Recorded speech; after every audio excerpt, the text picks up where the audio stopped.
Hello. लग्नानंतर होईलच प्रेम या मालिकेत आता लग्न सोहळा आपल्याला बघायला भेटत आहे. आता इथे एक नवीन ट्विस्ट बघायला भेटतोय की मुंबईतल्या रस्त्यांवर बायकोच्या शोधात फिरणारा तरुण रम्यावर भाळला. थेट लग्नाची मागणी वसूच्या लेकीला.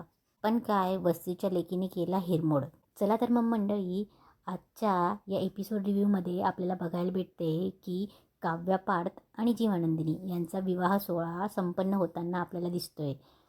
तर मंडळी, लहान मुलांच्या सुस्वरात पार्थ, काव्या आणि जीवानंदिनी यांच्या मंगलाष्टका पार पडल्यात. तर अंतरपाठ खाली आल्यावर चौघांनाही एकदम भरून आलेलं असतं. आणि तुम्हाला तर माहीतच आहे, युग आणि मिथुन काका हे मुद्दामच अंतरपाठ खालीवर करत असतात आणि जीवा आणि पार्थला चढवत असतात. ते आपापल्या बायकांना बघायला सारखे वरती डोकावून बघत असतात. जसे जसे ते वरती डोके काढतात तसं तसं युग आणि मिथुन काका हे अंतरपाठ वरती करतात. आता आपल्याला बघायला भेटते की अखेर त्यांचं स्वप्न साकारलं. जेव्हा थोड्या वेळाने कन्यादानाची वेळ येते तेव्हा नंदिनीला आठवतं की तिचे बाबा काही दिवसांपूर्वी जीवाच्या विरोधात होते आणि तेच आज तिचं कन्यादान करून जीवाशी लग्न लावून देत आहेत. त्यामुळे नंदिनीला सारखं भरून येत असतं. तिच्या डोळ्यातनं अश्रू गळत असतात. जीवालासुद्धा त्याने आनंद आश्रमातल्या एका मुलीचे केलेले कन्यादान आठवतं आणि तेव्हा एखाद्या बापासाठी तो क्षण किती कठीण असतो याची त्याला जाणीव होते.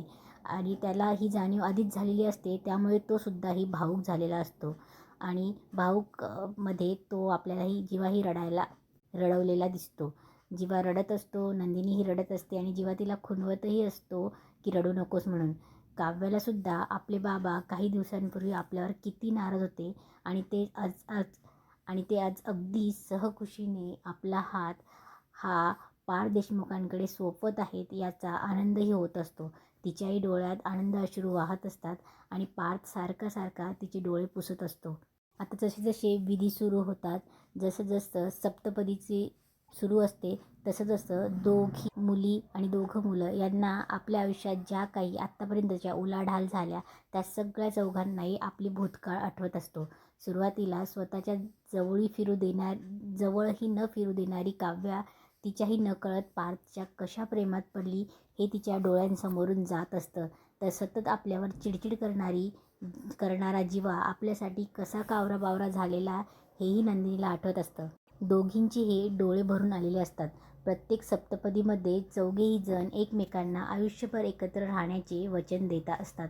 त्या दोघांना एकत्र पाहून देशमुख आणि मोहिते कुटुंब फार खुश असतं.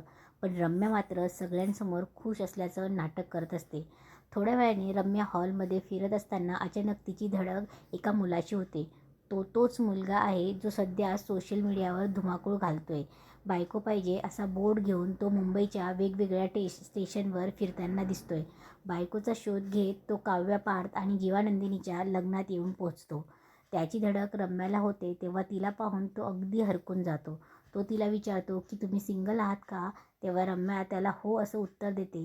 त्यामुळे तिच्यामध्ये तो आपल्या बायकोला बघत असतो. मात्र रम्यानंतर त्याला बोलते की मी सिंगल असली तरीही मी मनाने मॅरिड आहे.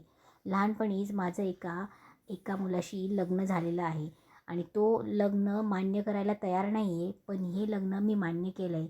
मी मनाने त्याला नवरा मानलेला आहे. तिचं हे उत्तर ऐकून तो शांतच राहतो. तसंच तर दुसरीकडे सोशल मीडियावर सध्या एकच वेगळाच चेहरा प्रेक्षकांना लक्ष वेधून घेत आहे.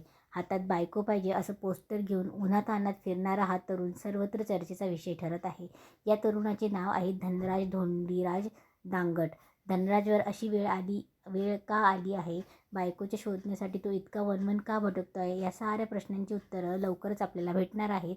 मुंबईत बस स्टॉप झालं, रेल्वे स्टेशन झालं, जिथे शक्य आहे तिथे तो जाऊन धनराजने आपल्याला आयुष्यभराचा साथीदार मिळवण्यासाठी प्रामाणिक प्रयत्न केले आहेत. त्याचा हा अटके आणि धाडसी प्रयत्न सोशल मीडियावर चांगलाच चर्चेत असून अनेकांचे कुतूहलाचा विषय झाला आहे. धनराज या सगळ्या प्रयत्नांना यश मिळते का? धनराजला त्याच्या अपेक्षित बायको सापडते का? की त्याच्या शोधाची गोष्ट आणखी वेगळी वळण घेते? हे सगळं पाहणं नक्कीच उत्सुकतेचं ठरणार आहे आपल्यासाठी. तर अशा प्रकारे नंदिनी, जीवा आणि पार्थ, काव्या यांचा हा शाही लग्न सोहळा अतिशय शांतपणे आणि कमी लोकांमध्ये पार पडतो. काही असला तरी दुसऱ्यांदा लग्न असल्यामुळे ते अतिशय कमी लोकांमध्ये त्यांनी हे लग्न पार पाडलेलं दाखवलं आहे आणि अतिशय उत्सुकतेने तुम्ही ज्या लग्नाची वाट बघत होतात ते लग्न आज संपन्न झालं आहे. असेच या मालिकेच्या एपिसोड रिव्ह्यू बघण्यासाठी या चॅनलला लाईक, सबस्क्राईब आणि वाटल्यास शेअरही करा. धन्यवाद.